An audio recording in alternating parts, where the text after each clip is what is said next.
Who Are Your People is a children's book written by former politician, political commentator, podcaster, and attorney Bakari Sellers. In his children's book, he dives into topics such as dreaming big, diversity, and taking pride in yourself. Today, I talk one-on-one with Bakari for this edition of Quintin's Close-Ups. And if you haven't already, subscribe to my YouTube channel and like Quintin's Close-Ups on Facebook. Bakari Sellers, welcome back to Quintin's Close-Ups. I'm glad to be here, man. It's always good to be with you. I wish we were walking down the streets of Charleston, but even better. Yes, indeed. We'll get there eventually. Obviously, you're the former South Carolina House representative who became the youngest African-American elected official in the United States at the age of 22 in 2006. And now you're an author, a husband, a father, a podcaster, and attorney. In fact, you have your first children's book called Who Are Your People, which covers topics like diversity, dreaming big, and taking pride in ourselves. Who is Bakari Sellers these days? The first thing is I'm a husband and father. I think those are the most important things and the most important attributes that I like to communicate to folk because those are the guiding principles of my life. So husband and father would define me. Second, I'm just someone who wants to move our state in the right direction, move our country in the right direction. I firmly believe there's more that unites us than divides us. And Who Are Your People is a way that we go about giving young people the inspiration to learn more about who they are, to be prideful in other cultures when they read this book and understand the struggles and overcoming so they can dream big dreams. Who are our people today, Bakari? I mean, that's a good question, man. I think that you and I both know that when we go back and look at history, this book, we outline the kings and the Bethunes.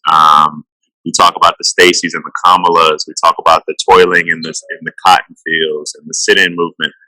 But, our people are strong. Our people were those who believed in justice and freedom, who thought those words were verbs, who loved hard, who loved big. And, teaching individuals that, we come from good stock, as we say down south, I think is an important asset to any young person as they kind of go out and conquer the world. It's a tough world we live in. But for me, this was an opportunity to write something that young people could get a head start on loving themselves. Yes, sir. Who is your representation? Say that one more time. Who is your representation? Who is my representation? Yes, sir. I find great pride in looking at the images of all of us who are doing well, all of us who are trying to succeed and excel. My father is my hero, but Sadie and Stokely and Kai are my heroes too. The way that they maneuver through their daily lives with this unique curiosity makes me want to get back to that point where I approach the world with open eyes and open arms. When you look at that book, your particular book, who exactly looks just like you today? Who exactly? Say that one more time. Who looks just like you today? Who looks like you today when you look back at your children's book that you wrote? The images. That's for other people to write about. For me, it's, I don't know, man. I just try to be an example. I tell people often, I don't think you can tell somebody that they could be a black doctor if they've never seen one, or they can be a black lawyer if they've never seen one. So I just try to go out and be an example to folk. And, you got the Deion Tedders and the Kimbrell Gardens. You got the Pendarvises and the J.A. Moores, the Crystal Simmons of the world. You got these young individuals who, wanted to be members of the General Assembly at a young age, who wanted to transform their communities. And back when I did it, it wasn't a whole lot of us who did that type of work. And I'm just really proud of all of those young individuals, boys and girls, who are going out and doing the work. What was your reflection, that is, prior to your children's book? Say that one more time.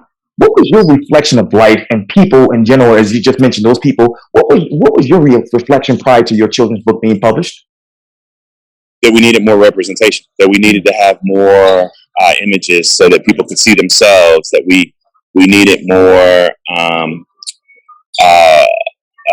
opportunities for young people to see themselves as heroes, as the images they see, the images they consume help mold their minds. And this was an awesome opportunity to captivate a young audience. How were you, Bakari, shaped by your ancestors? Oh man, everything I am is because I'm a child of the movement. Everything I am is because of Ella and Fanny, because of Jimmy Lee, because of Henry Smith, Samuel Hammond, and Delano Middleton, because of Cleveland Gwynn. I mean, I look at people like Wendell Gilliard in Charleston. Just those individuals who come before you today, who, Jerry Malloy in Darlington. I mean, Gilda Cop Hunter in Orangeburg. Yeah. These people walk the path, and I'm just trying to follow in their footsteps. What is your sense of your children's book? I don't know, man. I love it. It's bright. It's beautiful. It's rhythmic. You can read it with a bop. I'm just trying to do good stuff, Q, and Yes, sir. give people a reason to talk about me positively. There's enough always out there for the haters to chat, but maybe if the haters got to say, I don't like that Bakari Sellers, but he wrote a good children's book, that's okay. And I just got through looking at your children's book inside Mount Pleasant's Barnes and Nobles and Town Center. But I know in one of the, I believe on the Today Show, you said imagery, history, stories in the book speak loudly as where we should be as a country. What imagery speaks the loudest about where the country should be right now when you look at your book? The last page of my book, where Sadie is the president of the United States and Stokely is an astronaut. It just shows, man, that we have to learn how to dream with our eyes open and dream big dreams. And there's an entire generation out there. I hope you're still dreaming. I mean, you're one of the best reporters in the state. I'm still dreaming. But we got to go out there and get it and accomplish those goals. And you talk obviously about people. How did you put people in the rhythm for your children's book? For me, it was about a rhythm. It was about finding that rhythm. It was about spending time and listening to my heartbeat, listening to the thoughts of my imagination, and then getting with Reggie. And Reggie's rhythmic too. He writes the music. He draws to the music like I write to it, and I think we'll be able to get to it and do it again. I hope so. What did your audience wanted to see with this particular book? I think they wanted to see a book where we could fill in the gaps of empathy, where we could educate, and where we could show greatness and overcoming. Yes. We could begin to whet that appetite so people could learn more about themselves. Speaking of which, what have you learned again and remember about having pride after being the first to read your children's book? That I got a long way to go. I see things I can write better and do better, but this was my first foray, and it's doing well. It's a New York Times bestseller, and people are supporting it. And I don't know, man. We got a lot more to do, Quintin. We got a lot more to do, brother. How do you fill that empathy deficit with your particular children's book? Well, I think that it teaches young people, to be proud of themselves, but it also helps teach other people, other kids, where individuals who play in their sandbox come from, what they've had to overcome, the things they've done. And so I think that it's a book for all races, colors, and creeds, but it teaches individuals to love that neighbor. Yes, sir. How do you hope your children will show courage, faith, the community, and responsibility through your book and obviously your parenting? Just love unconditionally. Love your neighbors even when they don't love you. I want my book and my children, young people, to learn how to love again.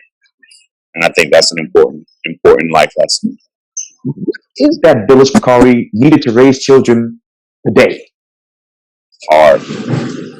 It's hard, man. It's raising children today is a challenge, but I love it.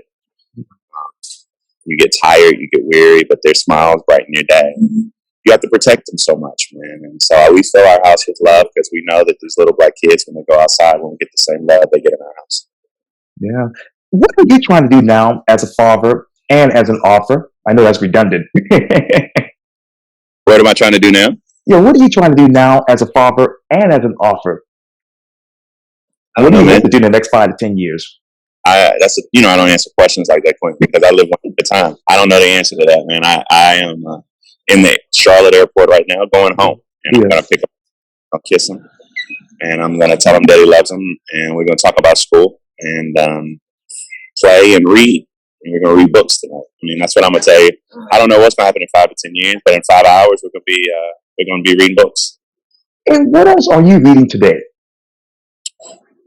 So one of the best books I've read in recent times was Cicely Tyson's autobiography. Just Pursuit by Laura Coates is a great book. Rajat Ali just had a new book come out. So I haven't cracked that open, but I'm about to. And working on my next adult book. So I got a lot on my plate. That's amazing. That's really amazing. Well, author, attorney, podcaster, political commentator, father, and husband, Bakari Sellers, thank you for your time. And again, welcome back to Quintin's Close Up. Man, thank you for catching me in the airport. You know I love you. You're the best, and I'll see you soon. Thank you greatly. Thank you greatly.